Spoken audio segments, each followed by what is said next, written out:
बिस्मिल्लाहिर्रहमानिर्रहीम। Welcome back to Hamza learning zone. Dear students, hope so आप लोग खैरियत से होंगे। बेटा आज हम क्लास 9th की फ़िज़िक्स के चैप्टर 1 के शॉर्ट क्वेश्चन कंप्लीट करने वाले हैं। तो वीडियो को स्टार्ट करने से पहले आपसे रिक्वेस्ट है कि वीडियो को कंप्लीट वॉच कीजिएगा। और हमारे चैनल का नेम है हमज़ा लर्निंग जोन, और इसको मस्ट सब्सक्राइब कीजिएगा और दोस्तों के साथ शेयर भी कीजिएगा। अब देखें, आज हम ना चैप्टर 1 के ये शॉर्ट क्वेश्चन हैं ये कंप्लीट करने वाले हैं एक्सरसाइज के। और इसी तरह आपको एक सीरीज़ मिलेगी इसकी, चैप्टर 1 से लेकर चैप्टर 9 तक। ओके हो गया। तो यानी कि एक्सरसाइज के शॉर्ट भी होंगे, कंस्ट्रक्टेड भी होंगे और कॉम्प्रिहेंसिव क्वेश्चन भी होंगे। और उसके बाद आपको एडिशनल शॉर्ट क्वेश्चन भी दिए जाएंगे जो कि चैप्टर के अंदर बॉक्सेस में इंक्लूड होते हैं, उनके भी आंसर आपको प्रोवाइड किए जाएंगे ताकि एग्ज़ाम के पॉइंट ऑफ व्यू से आप अच्छी तैयारी कर सकें और ख़ुद को सिक्योर कर सकें।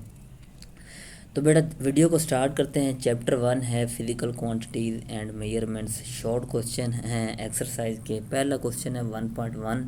तो मैं ऐसे ही बेटा रीड आउट करूँगा, कोई मार्क नहीं करूँगा। तो आपने जैसे जैसे मैं बोलता जाऊँ उस लाइन को गौर से देखते जाना और समझते जाना।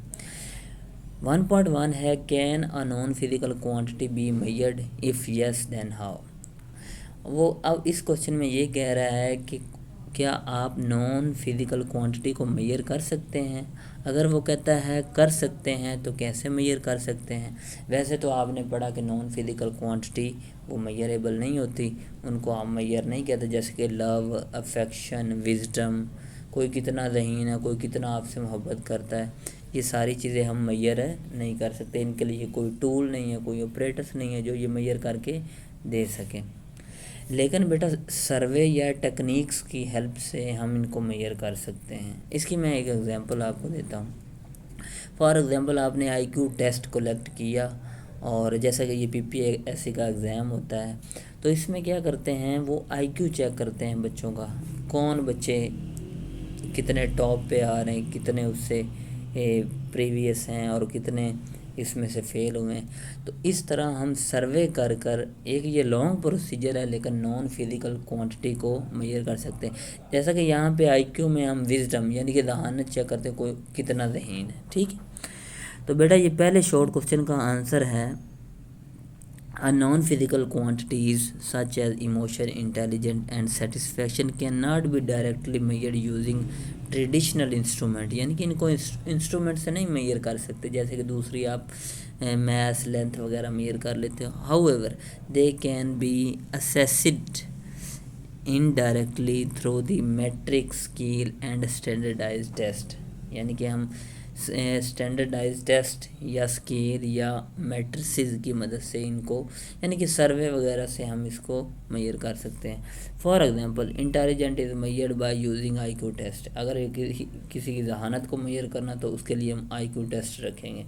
इसी तरह पॉइंट 2 है, customer satisfaction can be quantified through a survey and rating scales. These methods convert abstract concept into numerical value that allow for comparison and analyze. इससे हम comparison कर सकते हैं, analyze कर सकते हैं कि कौन सा बच्चा कितना ज़हीन है और कौन सा बच्चा कितना ज़हीन नहीं है। तो बेटा ये था आपको क्वेश्चन 1.1 कंप्लीट हुआ। आगे बढ़ते हैं, क्वेश्चन नंबर 1.2 पे आ रहे हैं आप। ओके हो गया। तो 1.2 देखिएगा। 1.2 what is measurement, name it's two bar. Measurement क्या है? कंपैरिजन है बेटा अननोन क्वांटिटी और मेजरेबल क्वांटिटी के दरमियान। जैसा कि आप तराजू देखते हो, उसमें आप क्या करते हो, अननोन क्वांटिटी एक बार्ड में और जो 1 kg का बार्ड, 2 kg का बार्ड जो होता है वो दूसरे पैन में डालते हैं या रखते हैं, और उससे हम कंपैरिजन करते हैं। बेसिकली क्या कर रहे हैं, मेजरमेंट कर रहे हैं, पैमाइश ले रहे हैं। नेम इट्स टू पार्ट, दो इसके पार्ट्स, एक नंबर है और दूसरा यूनिट है, और इनमें से कोई भी ना आना हो तो वो बात मीनिंगलेस हो जाती है। इसका आंसर पढ़ते हैं बेटा। अ measurement is a process of comparison of unknown quantity with a widely accepted standard quantity. A measurement consists of two parts, number and unit. A measurement without unit is meaningless. यानी कि इनमें से कोई एक भी नहीं होगा नंबर या यूनिट, इनमें से कोई एक भी मिस होगा तो वो बात आपकी कंप्लीट नहीं होगी। ठीक है, उसके बाद थर्ड वाला बेटा क्वेश्चन है, थर्ड वाले पे आइएगा। 1.3 है, why do we need a standard unit of measurements, हमें स्टैंडर्ड यूनिट ऑफ मेजर की क्यों ज़रूरत पेश आई। इसके लिए ना एक छोटी सी स्टोरी है। जब ये स्टैंडर्ड वगैरह नहीं थे, तराजू नहीं थे, तो तब लोग क्या करते थे, तब लोग क्या करते, किसी ने कहा मेरे ये मेरा ये बाजू है, बाजू जो है मेरा 1 फुट के इक्वल है। अब देखें, हर बंदे का बाजू डिफरेंट है, हर बंदे का फिज़िकल स्टैंडर्ड डिफरेंट है। तो इस तरह मेजरमेंट में बहुत ज़्यादा कन्फ्यूजन आती थी। किसी ने कह दिया आज के बाद ये एक स्टिक है, इसे हम फुट कहेंगे, या किसी ने कह दिया ये मैं एक जो मैं कदम चलूँगा इसके दरमियान जो गैप होगा वो 1 फुट के इक्वल होगा। अब कोई किसी का कदम बड़ा होगा, किसी का कदम छोटा होगा। तो इस तरह मेजरमेंट में बहुत ज़्यादा कन्फ्यूजन आती। इस कन्फ्यूजन को दूर करने के लिए 1960 में पेरिस में एक कमेटी बैठी। वहाँ पे सारे यानी कि पूरी दुनिया के लोगों को इकट्ठा कर, जो एक्सपर्ट लोग थे हर ममालिक से, हर कंट्री से इकट्ठे किए गए, और वहाँ पर उन्होंने डिसाइड किया आज के बाद ये 1 kg का वाट है, हर जगह 1 kg का स्टैंडर्ड ही चलेगा। इसे आज के बाद फुट कह दिया है, ये इतनी लेंथ फुट होगी तो इसका मतलब ये फुट हर जगह ही चलेगा। तो इस तरह हम स्टैंडर्ड को हमने मेजर किया, यानी कि फाइंड आउट किया, और इससे हमारी मेजरमेंट क्या हो जाती है, इजी हो जाती है। ठीक है, इसीलिए हमें स्टैंडर्ड की ज़रूरत पड़ती है, ये रीज़न है। तो इसका आंसर पढ़ते हैं, standard unit ensure consistency and accurate, इससे हमें एक्यूरेट मेजरमेंट मिलती है। ठीक है, it allow anyone to understand and compare result with which important of science, trade and, इस तरह आप लेन देन इजीली कर सकते हो। उसके बाद कंस्ट्रक्शन, ठीक है, लेन देन कर सकते हैं, पैमाइश कर सकते हैं, इंपोर्ट एक्सपोर्ट कर सकते हैं, ये सारी चीज़ें कर सकते हैं। ओके हो गया।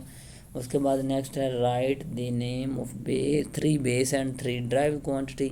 तो बेटा ये length mass time base quantities होती है, उसके बाद जो ड्राइव होती हैं इनमें स्पीड है, एरिया और वेलोसिटी, और ये मल्टीपल होती हैं। बेस होती है 7 और जबकि जो ड्राइव होती हैं वो क्या होती हैं, अनलिमिटेड होती हैं। तो यहाँ पे आंसर इसका है base quantity fundamental basic physical quantity which from which other quantities are derived. Number 1 length, number 2 mass, number 3 time, और फॉर्म ड्राइव्ड क्वांटिटीज, और जो derived quantity by combining base quantity, यानी कि बेस क्वांटिटी को combine करें तो उससे drive quantity बनती है, उनमें स्पीड है, एरिया है, डेंसिटी। ओके बेटा। उसके बाद क्वेश्चन नंबर 1.5 है, 1.5 है विच ऐसा unit you will use to express the height of desk. अब डेस्क के लिए आप या तो सेंटीमीटर यूज़ करोगे या मीटर में मेजर करोगे पैमाइश। तो इसका आंसर सिंपल सा है, the height of a desk is typically expressed in centimeter or meter for accurate and consistent measurement। उसके बाद 1.6 पे आते हैं, ये भी आपको समझ आ गई होगी। Right the name and symbols of all SI base units. जो बेस यूनिट है, देखिए बेस क्वांटिटी 7 है तो उनके बेस यूनिट भी कितने होंगे, 7। तो इसका एक प्रॉपर आंसर हमने लिखा हुआ है, there are 7 SI base unit. Length का यूनिट देख रहे हैं, ये एक साइड पे क्वांटिटीज़ हैं और दूसरी साइड पे क्या हैं, यूनिट्स और उनके सैम्बल हैं। अब शुरू से पढ़ते हैं। लेंथ का यूनिट है बेटा मीटर और M से रिप्रेजेंट करते हैं। टाइम का यूनिट है सेकंड, S से रिप्रेजेंट करते हैं। टेम्परेचर का यूनिट है केल्विन, K से रिप्रेजेंट करते हैं। इंटेंसिटी ऑफ लाइट का यूनिट है कैंडेला, CD से रिप्रेजेंट करते हैं। अमाउंट ऑफ सब्सटेंस का यूनिट मोल है, MOL से रिप्रेजेंट करते हैं। मैस का यूनिट है kg और kg से किलोग्राम और kg से मेजर करते हैं, सिंबॉलिक फॉर्म में लिखते हैं। इलेक्ट्रिक करंट का जो यूनिट है एम्पेयर और इसे A से रिप्रेजेंट करते हैं। जी ये था हमारा 1.6 वाला क्वेश्चन। आगे बढ़ते हैं 1.7 की जानब। 1.7 आप देख रहे हैं जी, पढ़ते हैं क्या कहता है ये, why is a prefix use. Prefix क्यों यूज़ किए जाते हैं अभी बताते हैं, पहले इतना आंसर देख लें। प्रीफिक्स इसलिए यूज़ किए जाते हैं जो बहुत छोटी वैल्यू होती हैं और जो बहुत बड़ी वैल्यू होती हैं उनको आसान और कन्वीनियंट वे में लिखने का जो मेथड है उसको बेटा प्रीफिक्सेस कहते हैं, इसलिए हम प्रीफिक्स यूज़ करते हैं। उसके बाद नेम 3 सब multiple and 3 multiple prefixes with their symbols. अब आपने 3 मल्टीपल लिखने हैं और 3 सब मल्टीपल। अब प्रीफिक्सेस में जिनकी पावर होती है पॉजिटिव उनको बेटा मल्टीपल कहते हैं, और जिनकी जो पावर नेगेटिव होती है उनको क्या कहते हैं, सब मल्टीपल कहते हैं। ये आपने याद रखना है। तो आंसर इसका देखिएगा, prefixes simplified express of large value और very small value by scaling the base unit the make communication more efficient and measurement easier to read. इससे क्या होता है, हमारी पेज की स्पेस बन जाती है। जो बड़ी वैल्यू होती है उनको हम छोटा करके राउंड ऑफ करके लिख लेते हैं, और जो जो बहुत छोटी वैल्यू होती है उनको भी राउंड ऑफ करके रीड करना आसान। जैसे कि 0.0000004 है तो उसको रीड करना थोड़ा सा मुश्किल है। अगर मैं इसको राउंड ऑफ करूं यानी कि 4 पॉइंट आगे 10 की पावर जो भी मल्टीप्लाई जितने डिजिट आप राउंड करें तो ऐसे लिख लें तो आसान होगा। ठीक हो गया, तो उसे पढ़ना भी आसान होगा। उसके बाद ये सब मल्टीपल देख रहे हैं, मिली है, माइक्रो है, नैनो, और इनके पावर के हैं 7 सिंबल में। इसे माइक्रो मिली को एम से रिप्रेजेंट करते हैं, माइक्रो को यू से, और नैनो को एन से रिप्रेजेंट करते हैं। और मिली की जो मल्टीपल है 10 की पावर -3, माइक्रो का 10 की पावर -6, नैनो का 10 की पावर -9। उसी तरह सब ये सब मल्टीपल थे। मल्टीपल देखिएगा, किलो को के से रिप्रेजेंट करते हैं, मेगा को एम से रिप्रेजेंट करते हैं, गीगा को कैपिटल जी से रिप्रेजेंट करते हैं। किलो होता है 10 की पावर 3, एम मेगा होता है 10 की पावर 6, और गीगा होता है 10 की पावर 9। ये सारे क्या हैं, प्रीफिक्सेस हैं। उसके बाद नेक्स्ट है 1.8 वाला। 1.8 क्या कहता है, what is meant by 5 PM मतलब पिकोमीटर। बी में क्या है 15 नैनो सेकंड, सी में क्या है 16 माइक्रोमीटर, और डी में क्या है 5 फेम्टो सेकंड। तो इसको हम ऐसे लिख सकते हैं बेटा, ओपन करके 5 पिकोमीटर, पिको की जगह पे उसका प्रीफिक्स लगा दिया, 10 की पावर -12 के इक्वल होता है। बी वाला देखिएगा 15 नैनो सेकंड, तो 5 मल्टीपल नैनो की जगह उसका प्रीफिक्स लगा दिया, 10 की पावर -9 और 7 सेकंड आ गया। सी वाला देखिएगा 5 माइक्रोमीटर, माइक्रो की जगह 10 की पावर -6 वाला उसका प्रीफिक्स लगा दिया। इसी तरह डी वाला देखिएगा 5 फेम्टो सेकंड, फेम्टो होता है 10 की पावर -15 लिख दिया फेम्टो की जगह, तो बना आंसर 5 मल्टीप्लाई बाय 10 की पावर -15 मीटर। अब 1.9 पे आते हैं।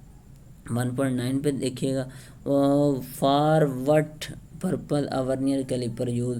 बेटा वर्नियर कैलिपर यूज़ किया जाता है किसी भी ऑब्जेक्ट का डायमीटर फाइंड करने के लिए, किसी भी ऑब्जेक्ट की डेप्थ फाइंड करने के लिए, और किसी भी ऑब्जेक्ट की थिकनेस फाइंड करने के लिए हम वर्नियर कैलिपर का इस्तेमाल करते हैं। तो पहले क्वेश्चन का आंसर देखिएगा, पहले ए वाला है, it is an instrument use to measure the small length down 1 to 10th of millimeter.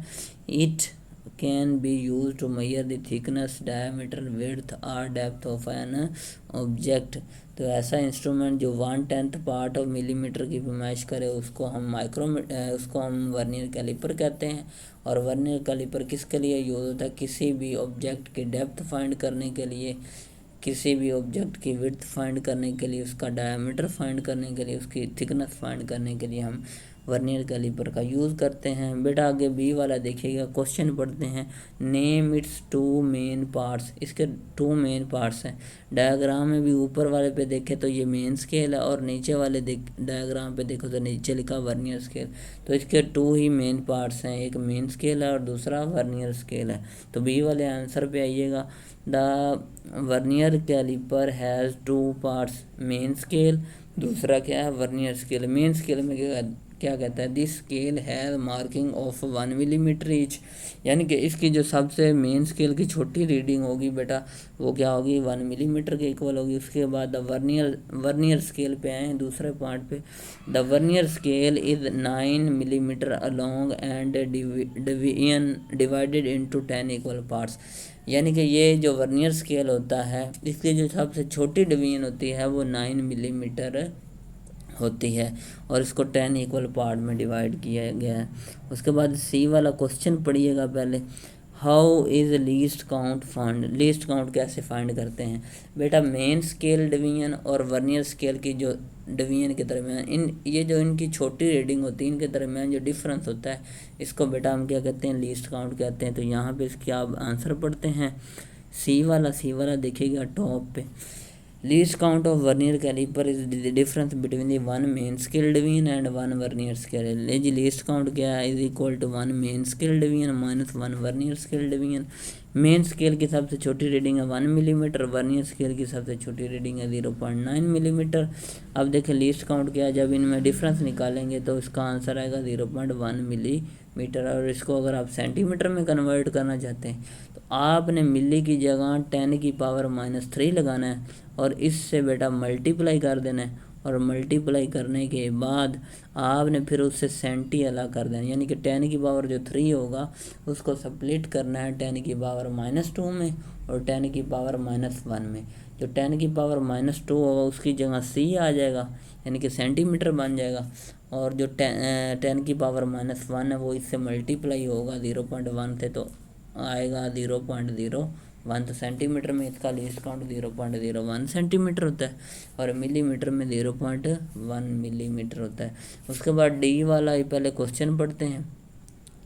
D वाला है what is meant by zero error. तो किसी भी ऑपरेटर्स में जो एरर होता है उसको बेटा ज़ीरो एरर कहते हैं, सिंपल सी डेफिनेशन है। अब यहाँ पर एरर क्या होगा, मेन स्केल की डिवीजन और वर्नियर स्केल की डिवीजन अगर मैच ना करें, यानी कि मेन स्केल की ज़ीरो लाइन और वर्नियर स्केल की जो ज़ीरो लाइन है, इनको क्लोज़ करने पर, इनके जाज को क्लोज़ करने पर आपस में अलाइन ना हो तो वो वहाँ उस आले में या उस ऑपरेटर्स में ज़ीरो एरर मौजूद होगा। तो यहाँ पर ये डी वाला देखिएगा, zero error if the zero line of the vernier scale reading does not coincide with the zero line of the main scale reading is known as zero error, simple सी definition है। उसके बाद 1.10 है state the least count and vernier scale reading as shown in figure, hence find the length। सबसे पहले तो least count आपने निकालना है, वही जो अभी डेफिनेशन पड़ी ये सारा काम वही हुआ है तो रिपीट नहीं करें। उसके बाद फिगर में हमने देखा कि ऑब्जेक्ट की लेंथ क्या है, मेन स्केल रीडिंग क्या है 2.6 सेंटीमीटर और वर्नियर स्केल रीडिंग कितनी है 5 डिवीजन है। मैं थोड़ा सा डायग्राम से आपको बता दूं, ये जो बेटा डायग्राम बनी इसको बेटा अगर देखें तो जो इसकी ज़ीरो लाइन होगी ना वो किस से मैच कर रही है, वर्नियर स्केल की ज़ीरो लाइन मेन स्केल की किस वाले डिवीजन से मैच कर रही है, वो रीडिंग आपने यहाँ से लेनी है। यहाँ पे बेटा पुट कर दें 2.6 सेंटीमीटर है। उसके बाद वर्नियर स्केल की कौन सी डिवीजन मेन स्केल की एग्जैक्ट डिवीजन से मैच कर रही है, 5th वाले डिवीजन। उसके बाद बेटा इसका फॉर्मूला लेंथ फाइंड करें, main scale reading plus vernier scale reading least count से मल्टीप्लाई कर देना, आपका नीचे ये आंसर आ गया। उसके बाद नेक्स्ट है 1.11 वाला, होप्सो आपको समझ आ रही होगी। 11 वाला ये एक छोटा सा शॉर्ट क्वेश्चन है। इसके बाद कंस्ट्रक्टेड स्टार्ट होंगे, वो हम आने वाली वीडियो में करेंगे। Which reading out of A B C as shown, इनमें से कौन सी वो कहता है करेक्ट है। तो बेटा जो आपकी रीडिंग ये दरमियान वाली है वो इस प्लेन के साथ परपेंडिकुलर 90 का एंगल बना रही है, तो ए और सी दोनों रॉन्ग है जबकि बी वाला बिल्कुल करेक्ट है। तो यही बात यहाँ पे एंड पे लिखी हुई है। आंसर में पढ़ते हैं the correct reading is B because figure shows that eye is exactly above the reading point. आपने बिल्कुल सामने होकर रीडिंग लेनी है, जब भी लेनी है, ना साइड पे लेफ़्ट साइड पे लेनी है ना राइट साइड पे होकर लेनी, बिल्कुल सामने खड़े होकर आपने 90 के एंगल पे रीडिंग लेनी, तब आपकी रीडिंग करेक्ट होगी। तो ये थे बेटे हमारे शॉर्ट क्वेश्चन चैप्टर नंबर 1 के। होप सो वीडियो आपको अच्छी लगी होगी। अगर आपको वीडियो अच्छी लगी हो तो इस वीडियो को लाइक कीजिएगा, चैनल को सब्सक्राइब कीजिएगा। हमारे चैनल का नेम है हमजा लर्निंग जोन और यहाँ पर आपको फिज़िक्स के लेक्चर मिलते रहेंगे। इसी के साथ मुझे इजाज़त दें, मिलते हैं नेक्स्ट वीडियो में। थैंक यू सो मच, अल्लाह हाफिज़।